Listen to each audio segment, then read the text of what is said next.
welcome to EnglishVibesHub, the ultimate destination for improving your English conversation skills. I'm your host, Emma, and I'm excited to be here today with Liam to talk about something really important for all of you out there looking to advance your careers: navigating English in job interviews. That's right, Emma. Job interviews can be daunting, especially when English isn't your first language. But don't worry, we're here to help you prepare and feel more confident. Today, we're going to explore some common questions you might encounter, useful phrases to get you through the interview, and some tips for success. Exactly. And to start us off, let's talk about phrasal verbs and idioms that are commonly used in job interviews. One of my favorites is pick up on something. This means to notice or become aware of something, often for the first time. For example, during an interview, you might say, "I picked up on the company's focus on innovation, and I think my skills align well with that." I love that one, Emma. Another phrasal verb that's really useful is follow up on something. This means to check on the progress or status of something. So, if you haven't heard back after applying for a job, you might decide to follow up on your application to inquire about its status. It shows you're interested and proactive. That's a great point, Liam. Being proactive is key in job hunting. Now, let's consider the idiom think outside the box. This means to be creative and come up with original ideas. In a job interview, if you're asked how you would approach a particular challenge, using this idiom can show your potential employer that you're a creative thinker. For instance, to solve this problem, I would think outside the box and consider unconventional solutions that might not have been tried before. I see what you mean, Emma. It's about showcasing your ability to innovate. And what about get to the point? This idiom means to say what you mean clearly and directly, without wasting time.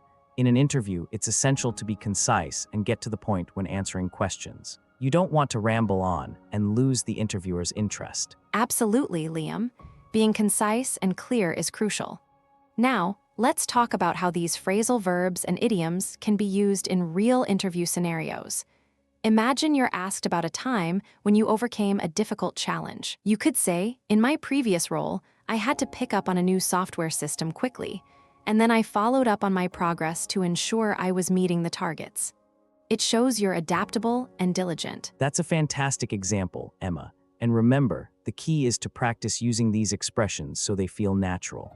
It's not just about memorizing them, but understanding how and when to use them effectively. Let's think about more scenarios where we can apply these and other useful phrases to really stand out in an interview. Practice makes perfect, as they say.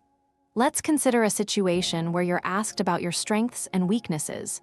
You might say, "One area I'm working to improve is my public speaking. I've been taking courses to enhance my skills, and I'm looking forward to the opportunity to put them into practice in this role." It shows self-awareness and a willingness to learn and grow. That's a great approach, Emma, and it's also important to be prepared to ask questions during the interview. This shows you're interested in the company and the position. You might ask, "Can you tell me more about the team I would be working with?" Or "What are the biggest challenges facing the department right now, and how do you see this role contributing to solving them?" Asking the right questions can really make you stand out as a candidate.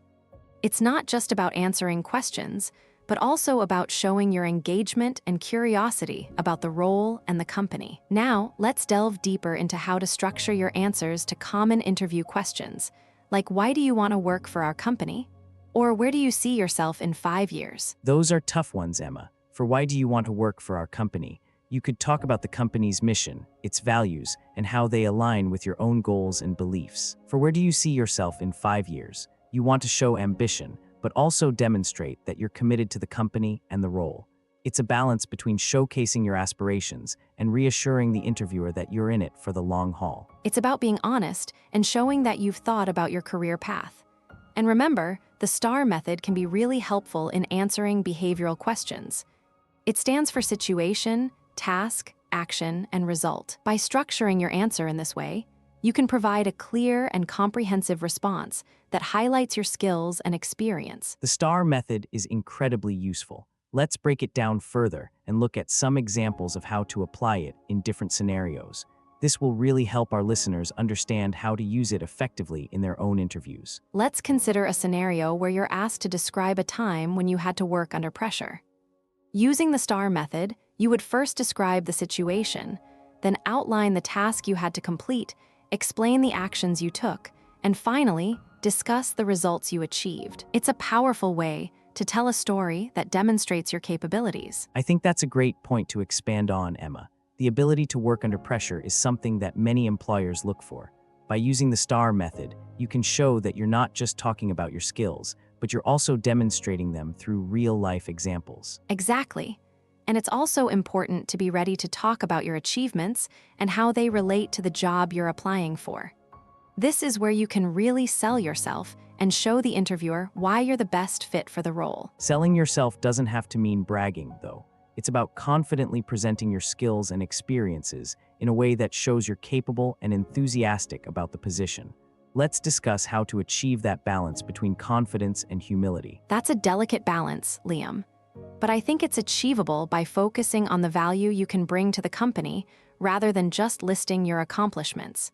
It's about showing that you're a team player who is there to contribute to the company's success. I agree, and preparation is key to pulling this off smoothly.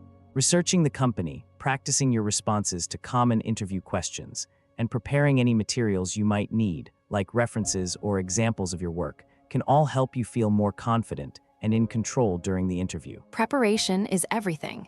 It shows that you're serious about the opportunity and willing to put in the effort to succeed. Now, let's talk about body language and how it can impact your interview. First impressions matter, and your nonverbal cues can say a lot about you. That's right, Emma. Your posture, eye contact, and even the way you dress can all influence how the interviewer perceives you. It's not just about what you say, but also about how you present yourself. Exactly. And it's also important to be mindful of cultural differences and nuances. What might be considered polite or professional in one culture might be seen differently in another. Being aware of these differences can help you navigate the interview more successfully. Cultural awareness is crucial in today's global job market. Let's explore some examples of how cultural differences can impact job interviews and what you can do to be more aware and respectful of these differences. That's a great topic to delve into, Liam. Understanding and respecting cultural differences can make a significant difference in how you're perceived by the interviewer and the company. It's all about being open-minded, flexible, and willing to learn. Being open to learning and growth is essential for success in any role, and it's something that you can emphasize during an interview to show your potential for development and your commitment to continuous learning. Let's continue this conversation, exploring more tips and strategies for succeeding in job interviews. We've covered a lot of ground so far, but there's still more to discuss, especially when it comes to handling tricky questions and negotiating salary. Negotiating salary can be one of the most challenging parts of the interview process. It's about finding a balance between what you're worth and what the company is willing to pay. Let's dive into some strategies for navigating this conversation effectively. So, Emma, when it comes to negotiating salary, what are some common pitfalls that people should avoid? I've heard that being too aggressive can be a turnoff, but at the same time, you don't want to sell yourself short. That's a great point, Liam. One thing to watch out for is lowballing yourself. This means giving a salary range that's too low, which can make the employer think you're not worth investing in. On the other hand, you don't want to price yourself out of the market by asking for too much. I see what you mean. It's all about finding that sweet spot. And speaking of spots, I recall a time when I was applying for a job, and I had to brush up on my negotiation skills. I did some research and picked the brains of some friends who had been in similar situations. That's really helpful, Liam. Picking someone's brains is a great idiom that means to ask someone for advice or information. And brushing up on something means to review or improve your knowledge of it.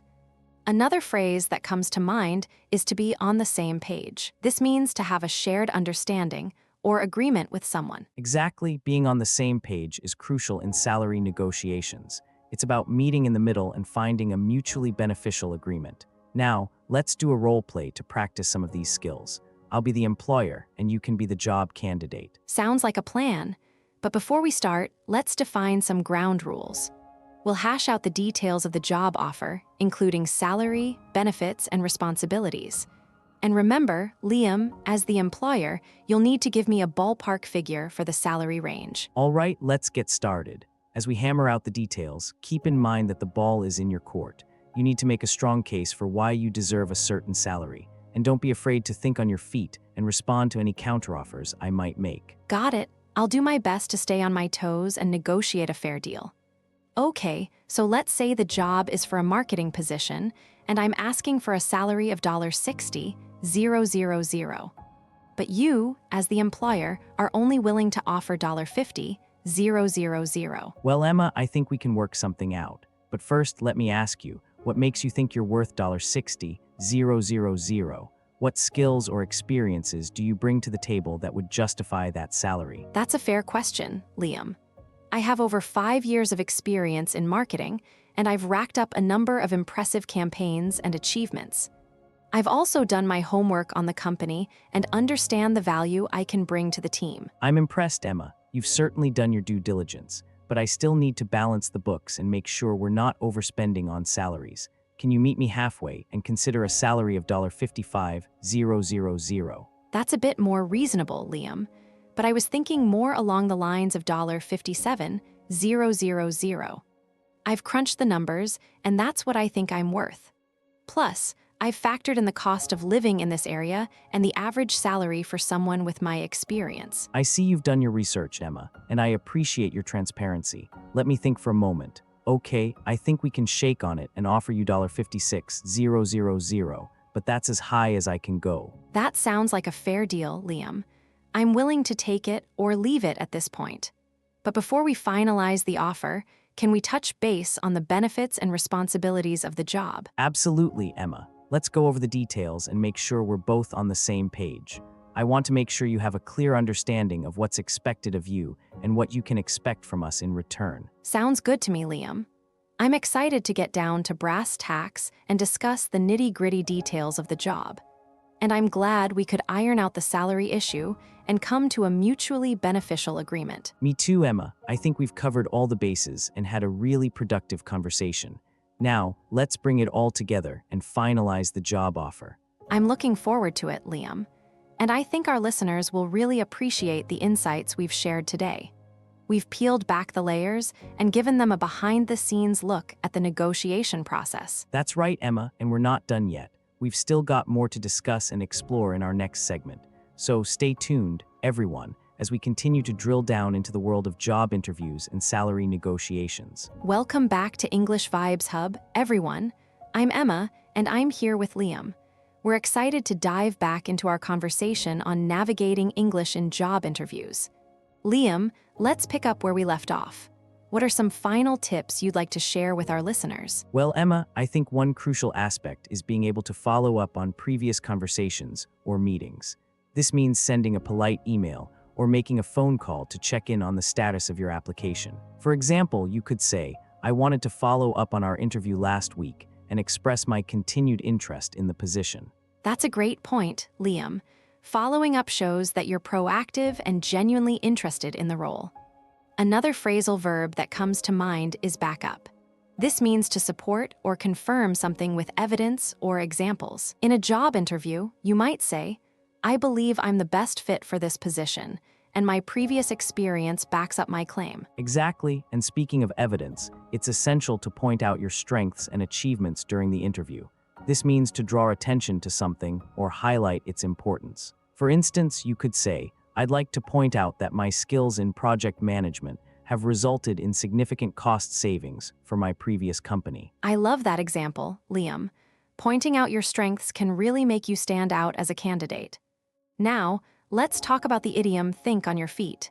This means to be able to respond quickly and effectively to unexpected questions or situations. In a job interview, being able to think on your feet can demonstrate your problem-solving skills and ability to work under pressure. That's so true, Emma. Being able to think on your feet can make all the difference in a high-pressure interview. And finally, I'd like to mention the phrase wrap up. This means to conclude or summarize something, like a meeting or a presentation. In a job interview, you might say, "To wrap up, I'd like to thank you for your time and reiterate my enthusiasm for the position." I think we've covered some fantastic tips and phrases today, Liam. To wrap up our conversation, I'd like to summarize the key takeaways. We've discussed the importance of following up, backing up your claims, pointing out your strengths, thinking on your feet, and wrapping up the interview with confidence. Absolutely, Emma. And I think our listeners will really appreciate the examples we've provided to illustrate each of these points.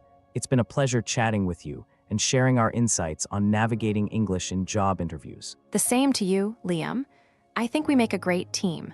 Now, let's move on to some final examples of how to use these phrases in real-life situations. For instance, if you're asked about your weaknesses, you could say, "I tend to be a perfectionist, but I've been working on prioritizing tasks and managing my time more effectively to back up my goals." That's a great example, Emma. And what about if you're asked about your long-term career goals? You could say, "I'm excited about the opportunity to grow with the company and contribute to its success. In the next 5 years, I see myself taking on more responsibilities and pointing out areas for improvement to drive results." I love that answer, Liam. It shows that you're proactive and forward-thinking. Now, let's talk about how to handle unexpected questions. If you're asked something that catches you off guard, take a deep breath and try to think on your feet.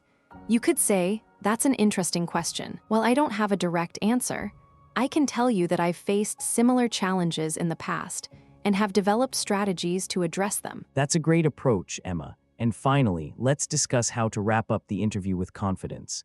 You could say, to wrap up, "I'd like to thank you for your time and express my enthusiasm for the position. I believe my skills and experience make me a strong fit, and I'm excited about the opportunity to contribute to the company's success." I think that's a perfect way to conclude the interview, Liam. And now, it's time for us to wrap up our podcast episode. We hope you've enjoyed our conversation and found the tips and phrases we've shared to be helpful. Thanks for tuning in to English Vibes Hub, everyone. If you liked this episode, be sure to like and subscribe to our channel for more content on learning English and improving your communication skills. We'll catch you in the next one.